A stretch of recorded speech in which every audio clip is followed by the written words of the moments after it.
किस प्रकार 23 से 100% तक ट्रैक की मॉनिटरिंग नहीं हो रही, उस पर ध्यान इन लोगों ने नहीं दिया। लगातार जो सुरक्षा का खर्च था 2017-18 में 5,000 करोड़ रुपए रेलवे का कंट्रीब्यूशन देना था, जीरो दिया। 18-19 में 5,000, उसमें से 3,000 जेपी नड्डा के बयान का रिएक्शन, तो लगातार प्रधान 15 सेकंड जेपी नड्डा के बयान का रिएक्शन।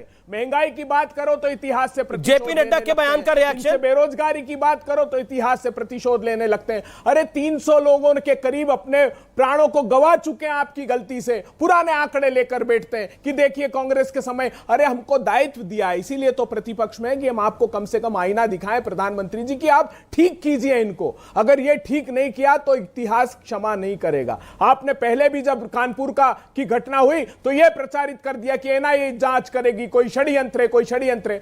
एनआईए ने ना तो फाइंडिंग्स उसकी निकाली, ना चार्जशीट फाइल। अच्छा, जेपी नड्डा के बयान पर आप क्या कहना चाहते हैं? आपका मंत्री कह चुका है इस्तीफा लीजिए। जेपी नड्डा के बयान पर आप क्या कहना चाहते हैं? आप देखिए, आप सवाल का जवाब दीजिए ना अबे दुबे।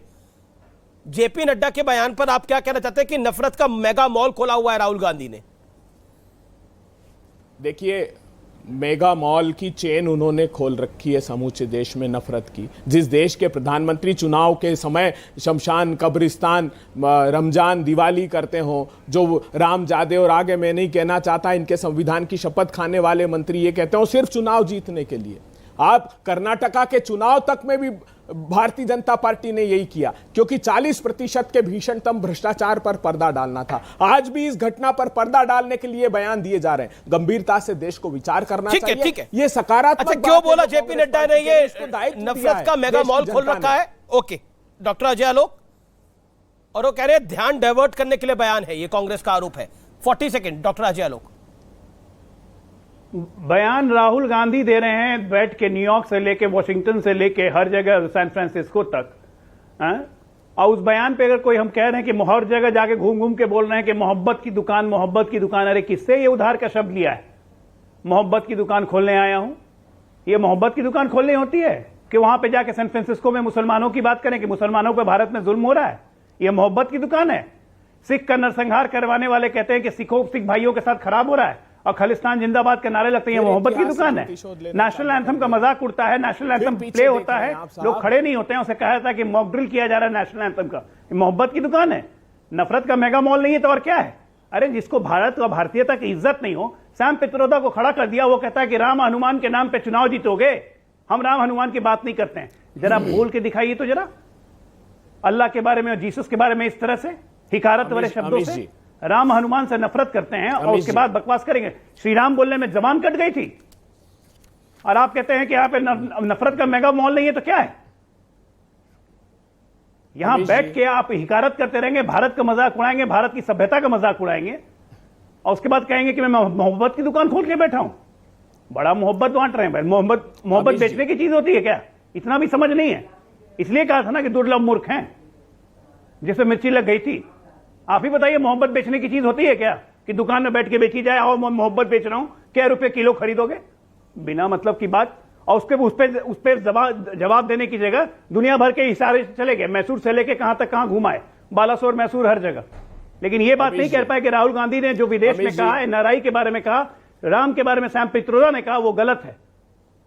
जो सैन फ्रांसिस्को में राहुल गांधी ने मुसलमानों के बारे में कहा, गलत है। अल्पसंख्यकों के बारे में कहा, जो गलत है, वो नहीं बोला जा रहा है। बेशर्मों की तरह हंस रहे हैं।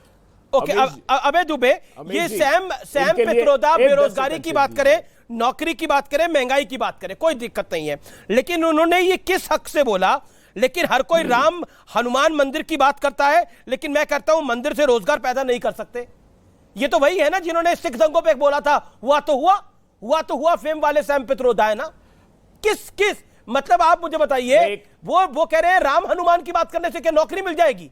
लेकिन इस देश में करोड़ों लोगों की आस्था है कि हां, राम और हनुमान का नाम लेने से बिगड़े काम बन जाते हैं। राम और हनुमान का नाम लेने से बिगड़े काम बन जाते हैं, यह लोगों की आस्था है। उस आस्था वाले देश के बाहर यह बोलना कि यहां पर नौकरी और बेरोजगारी की बात हम करते हैं, यह राम और हनुमान का नाम लिख के क्या नौकरी मिल जाएगी? लोगों को मिलती है राम और भगवान राम और श्री हनुमान का नाम लेके नौकरियां, काम चलते हैं उनके, धंधे चलते हैं उनके, बिगड़े काम बन जाते हैं। लेकिन किस हक से बोला गया ये? अमीश देवगन जी, मैं पहले 10 सेकंड में सिर्फ आलोक जी के लिए एक बात कह दूं कि एक ही उल्लू काफी है बर्बादे गुलिस्ता करने को, हर डाल पर उल्लू बैठा है तो हाले गुलिस्ता क्या होगा। राम जी की अवधारणा क्या है, क्या कहा सैम पित्रोदा जी ने, राम राज्य की अवधारणा क्या है, जासु राज प्रिय प्रजा दुखारी सोई न पवसी नरक अधिकारी।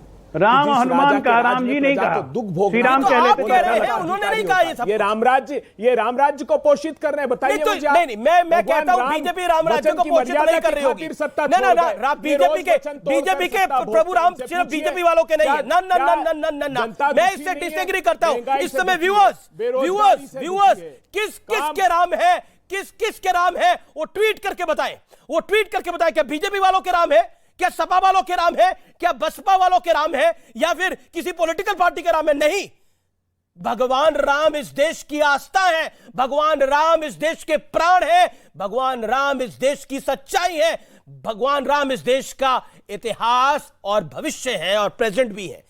प्रॉब्लम यह है जब आप भगवान राम को सिर्फ बीजेपी के साथ जोड़ देते हो और हनुमान जी को आप बीजेपी के साथ जोड़ रहे हो। क्यों? आस्था का सवाल है। क्यों बोला, मैं जानना चाह रहा हूं। सैम पित्रोदा ने प्रभु राम को बोला, राम हनुमान का नाम लेने से कि नौकरी मिल जाती है। किसी और ईस्ट के बारे में कहा जा सकता है, उनका डायरेक्ट नाम लिया जा सकता है, किसी का भी। तो हिंदू धर्म के ईस्ट का नाम ही क्यों? अमीश जी बताइए। अमीश जी, मुझे सुन पा रहे हैं आप? बिल्कुल सुन रहा हूं सर। हाँ, देखिए, यही तो कहा है राहुल गांधी जी ने कि बैक व्यू मिरर मत देखिए, आगे देखिए। राम राज्य की अवधारणा यही है। कितना अच्छा उदाहरण उन्होंने दिया कि बड़े बड़े उन संस्थानों का निर्माण कीजिए जिससे भारत के लोगों को रोजगार के अवसर सृजित हो। वो बेरोजगारी की आग में सैम पित्रोदा ने क्या कहा? राम राज्य में आप बेरोजगारी की बात करिए, आपका स्वागत है। आप नौकरी की बात करिए, आपका स्वागत है। आप महंगाई की बात करिए, आपका स्वागत है। नहीं, सैम पित्रोदा ने ये क्यों कहा? हुआ तो हुआ फेम के फेम वाले सैम पित्रोदा ने ये क्यों बोला? सर, मेरा सवाल नहीं। इस देश के युवा जब अग्निवीर योजना के खिलाफ प्रोटेस्ट करें तो मार के उनको कहानी कुछ और है, देशद्रोही कहानी कुछ और है और आप किरदार किसी और को बता रहे हैं।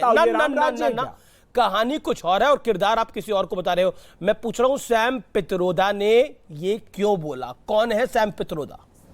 कौन है सैम पित्रोदा? वो भी वैसे एक एनआरआई है। क्यों बोला, आप मुझे बताइए। सैम पित्रोदा राजीव जी के साथ कंप्यूटर क्रांति और संचार क्रांति करा होगा उन्होंने, लेकिन उन्होंने राजीव गांधी के साथ कंप्यूटर क्रांति करी होगी, लेकिन मेरे भगवान के बारे में क्यों बोला?